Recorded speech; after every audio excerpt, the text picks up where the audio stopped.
वानर राज बाली और सुग्रीव की कहानी। महाबली बाली और सुग्रीव रामायण के पात्र थे। बाली किष्किंधा के राजा थे। उस समय भगवान विष्णु ने पृथ्वी को लंकापति रावण के आतंक से मुक्त कराने के लिए श्री राम के रूप में पृथ्वी पर अवतार लिया था। जब रावण सीता माता का धोखे से हरण करके लंका ले गया था, तब भगवान श्री राम अपने छोटे भाई लक्ष्मण के साथ उनकी तलाश में जंगल में दर दर भटक रहे थे। तभी उनकी मुलाकात पवन पुत्र हनुमान जी से हुई। हनुमान जी ने भगवान श्री राम की सुग्रीव से मित्रता कराई थी। सुग्रीव बाली के छोटे भाई थे। बाली और सुग्रीव दोनों एक जैसे ही दिखते थे। बाली किष्किंधा के राजा थे और उनके पिता महाराज रीछराज थे। बाली देवताओं के राजा इंद्र के पुत्र थे। बाली और सुग्रीव के जन्म की बहुत ही अद्भुत कहानी है। एक सुमेरु नाम का पर्वत था और ये पर्वत 100 योजन में फैला हुआ था। एक बार ब्रह्मा जी वहाँ तपस्या कर रहे थे और ब्रह्मा जी की आँख से 2 बूंद आंसू की गिर गई थी। ब्रह्मा जी अपनी तपस्या में लीन थे। ब्रह्मा जी ने उसे अपने हाथ में ले लिया और पोंछ दिया। उसी समय एक बूंद धरती पर गिरी, जिससे एक रीछ का जन्म हुआ था।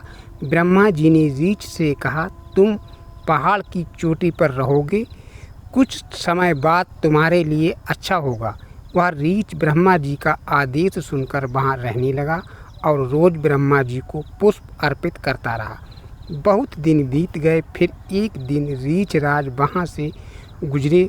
उन्हें बहुत तेज प्यास लगी। वे तालाब में झुककर पानी पीने लगे। तभी उन्हें जल में अपनी परछाई दिखाई दी। उन्हें लगा उनका कोई दुश्मन है जो उन्हें मारने वाला है। वे डर से तालाब में कूद गए, लेकिन जब वे बाहर निकले तब उनका शरीर बदल गया। वे एक खूबसूरत युवती के रूप में बदल गए। उसी समय इंद्र और सूर्य देव वहाँ से गुजर रहे थे। इंद्र और सूर्य देव की नज़र उस सुंदर युवती पर पड़ी। दोनों उस सुंदर स्त्री के रूप पर मोहित हो गए। उस समय इंद्र की मणि उस युवती के सिर पर जा गिरी, जिससे एक बानर का जन्म हुआ। उस बानर का जन्म उस युवती के बालों से हुआ था, इसलिए उसका नाम बाली पड़ा। और सूर्य की मणि उस युवती के गले पर जा गिरी, जिस कारण एक और बानर का जन्म हुआ। उस बानर का नाम सुग्रीव पड़ा। इसलिए वे दोनों एक जैसे दिखते थे। इंद्र ने बाली को एक सोने का हार दिया और सूर्य ने सुग्रीव को हनुमान के रूप में एक सच्चा मित्र और रक्षक दिया। इसके बाद वह युवती फिर से रीछराज में बदल गई। रीछराज ब्रह्मा जी के पास गए और उन्होंने किष्किंधा जाने को कहा। वहाँ जाकर रीछराज ने अपने बड़े बेटे बाली को वहाँ का राजा बना दिया। कुछ समय बाद रीछराज की मृत्यु हो गई। जब समुद्र मंथन हुआ था, तब उसमें से 14 मणियों के साथ कुछ अप्सराएं भी निकली थी। उन्हीं अप्सराओं में से एक अप्सरा थी जिसका नाम था तारा। तारा के रूप पर बाली और सुषेण दोनों मोहित थे। बाली और सुषेण दोनों समुद्र मंथन में देवताओं का साथ दे रहे थे। तारा से विवाह करते समय बाली तारा के दाएं ओर तथा सुषेण तारा के बाएं ओर थे। तब भगवान विष्णु ने कहा, विवाह के समय कन्या के दाएं ओर पति और बाएं ओर कन्यादान करने वाला यानी पिता होता है। जिस वजह से बाली तारा के पति और सुषेण तारा के पिता बन गए। बाली के पास 10,000 हाथियों के बराबर बल था। वह बहुत ही शक्तिशाली योद्धा था। ऐसा कोई भी योद्धा नहीं था जिसको बाली ने युद्ध में परास्त ना किया हो। देवराज इंद्र ने बाली को एक हार दिया था, जिसे ब्रह्मा जी ने मंत्र मुक्त कर उसे वरदान दिया था, जो भी इस हार को पहनकर युद्ध में जाएगा तो उसके शत्रु की आधी शक्ति बाली को प्राप्त हो जाएगी, जिसके कारण बाली और अधिक बलशाली हो गया। उसके पास इतना बल था कि एक बार बाली ने लंकापति रावण को अपनी बगल में दबाकर पूरी पृथ्वी में घुमाया था। रावण बाली को मारने के लिए संध्या के समय अपने पुष्पक विमान पर बैठकर गया। उस समय बाली संध्या बंधन कर रहा था। रावण बाली के पीछे से वार करने के उद्देश्य से गया। तभी बाली ने रावण को अपनी ओर आते देखकर उसे अपनी बगल में दबा लिया और सारी पृथ्वी में उसे घुमाया। रावण बाली के बल से डर गया और उससे मित्रता करने के लिए हाथ बढ़ाया। बाली ने उसका प्रस्ताव स्वीकार लिया। एक असुर स्त्री माया के 2 पुत्र थे। एक का नाम मायावी और दूसरे का नाम दुंदुभी था। एक बार दुंदुभी ने बाली को युद्ध के लिए ललकारा। बाली किसी की भी युद्ध की ललकार सुनकर युद्ध करने चल पड़ता। दुंदुभी की ललकार सुनकर बाली युद्ध के लिए चल दिया। बाली ने दुंदुभी का युद्ध भूमि में बड़ी ही सरलता से वध कर दिया और उसे घुमाकर हवा में उछाल दिया, जिससे उसके रक्त की कुछ बूंदें ऋषमुख पर्वत पर विराजमान ऋषि मतंग के आश्रम जा गिरी, जिसके कारण ऋषि मतंग ने बाली को श्राप दे दिया कि जब बाली इस पर्वत पर या इस पर्वत के दायरे में भी प्रवेश करेगा तो उसकी मृत्यु हो जाएगी। मायावी ने अपने भाई दुंदुभी की मृत्यु की सूचना सुनकर मायावी ने अपने भाई की मौत का बदला लेने के लिए बाली को युद्ध के लिए ललकारा। बाली ने मायावी को बहुत समझाया कि वह वापस लौट जाए, लेकिन मायावी नहीं माना। तब बाली और सुग्रीव दोनों भाई मायावी से युद्ध करने के लिए चल पड़े। मायावी ने बाली सुग्रीव को आते देखकर जंगल की ओर भाग पड़ा। भागते भागते मायावी एक गुफा में जाकर छिप गया। उसके पीछे बाली भी गुफा में जाने लगा। बाली ने सुग्रीव से कहा, तुम इस गुफा के बाहर 27 दिन तक मेरा इंतजार करना। इतना कहने के बाद बाली गुफा के अंदर चला गया।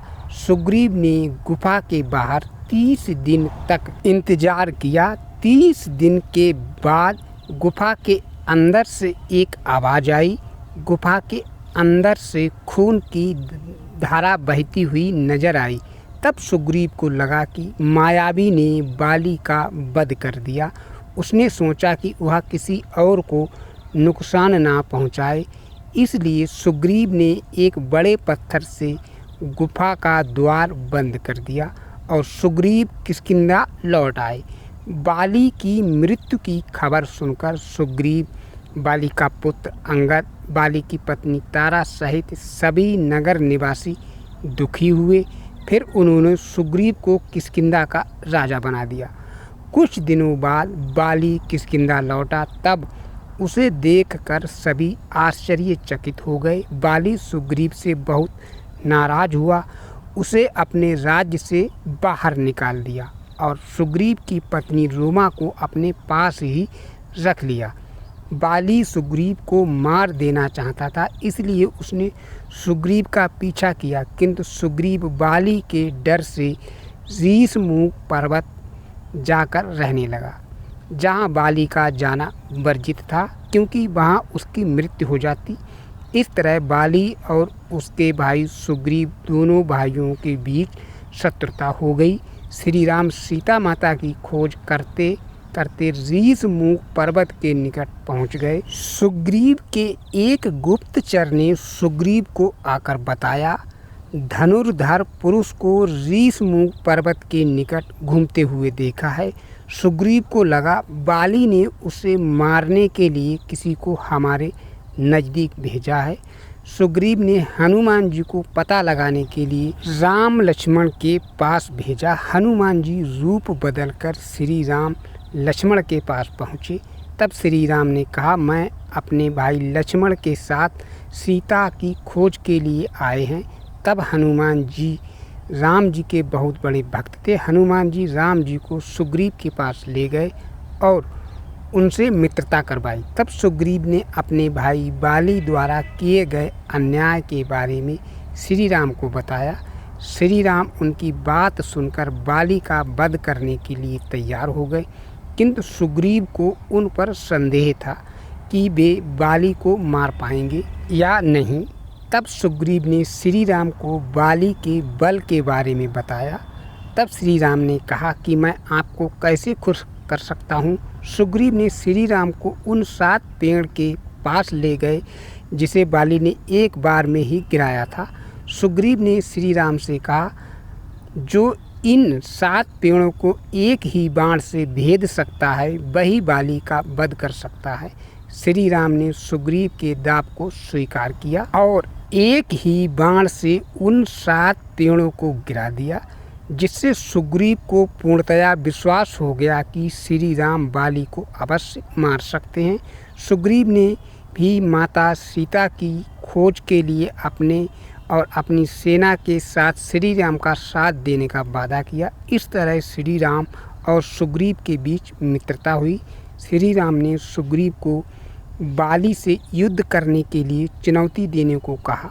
सुग्रीव किष्किंधा जाकर बाली को युद्ध के लिए ललकारा। बाली सुग्रीव की ललकार सुनकर सुग्रीव से युद्ध करने के लिए चल दिया। तब सुग्रीव वन की ओर चल दिए, जहां श्री राम अपने भाई लक्ष्मण और हनुमान जी के साथ छिपकर बाली को मारने की योजना बनाते हैं, किंतु बाली और सुग्रीव एक जैसे दिखने के कारण श्री राम बाली को पहचान नहीं पाए और बाण नहीं चलाते हैं, जिसमें युद्ध में सुग्रीव को काफ़ी चोट लगती है और वह किसी तरह बाली से बचकर भाग जाते हैं। फिर सुग्रीव श्री राम से कहता है कि आपने ऐसा क्यों किया, बाली को क्यों नहीं मारा।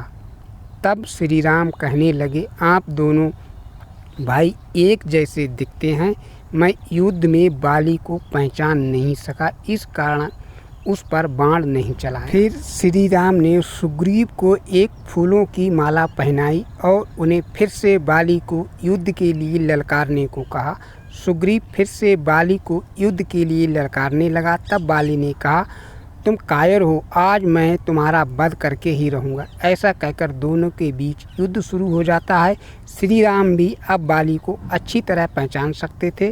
तब उन्होंने छिपकर बाली के ऊपर बाण चला दिया, जिससे बाली धरती पर गिर गया और वे सभी उसे देखने चल दिए। बाली के ऊपर बाण चलाने के बाद श्री राम उससे मिलने वहाँ पहुँचे। बाली ने सुग्रीव से कहा कि किसने मुझ पर छिपकर वार किया है। तब श्री राम ने बताया कि उन्होंने उस पर वार किया है। बाली ने श्री राम से पूछा कि आपने ऐसा क्यों किया, छिपकर वार करना धर्म के खिलाफ नहीं है। तब श्री राम ने कहा, तुम्हारा छोटा भाई सुग्रीव तुम्हारे पुत्र के समान है, जिसके साथ तुमने दुर्व्यवहार किया है और अपने भाई की पत्नी पर भी अधिकार कर लिया है। तुमने अपने भाई सुग्रीव के ऊपर बहुत से अन्याय किए, क्या ये सब धर्म के खिलाफ हैं। श्री राम के वचन सुनकर बाली को अपने किए हुए पर पछतावा हुआ और बाली ने श्री राम से क्षमा मांगी। श्री राम ने बाली को वचन दिया कि द्वापर युग में जब वे कृष्ण के रूप में अवतार लूँगा, तब एक बहेलिया के रूप में उनकी मृत्यु का कारण बनेगा। उसी समय उसका पुत्र अंगद वहाँ आ गया और बाली ने उसे अपने चाचा के साथ रहने को और उसकी सेवा करने को कहा। ऐसा कहकर बाली ने अपने प्राण त्याग दिए। इसके बाद श्री राम ने सुग्रीव को किष्किंधा का राजा बना दिया। सुग्रीव ने अपनी पत्नी रोमा को वापस पा लिया। बाली के पुत्र अंगद को किष्किंधा का युवराज घोषित कर दिया गया। सुग्रीव और उसकी सेना ने श्री राम की पत्नी सीता माता की खोज कराने के लिए श्री राम का साथ दिया।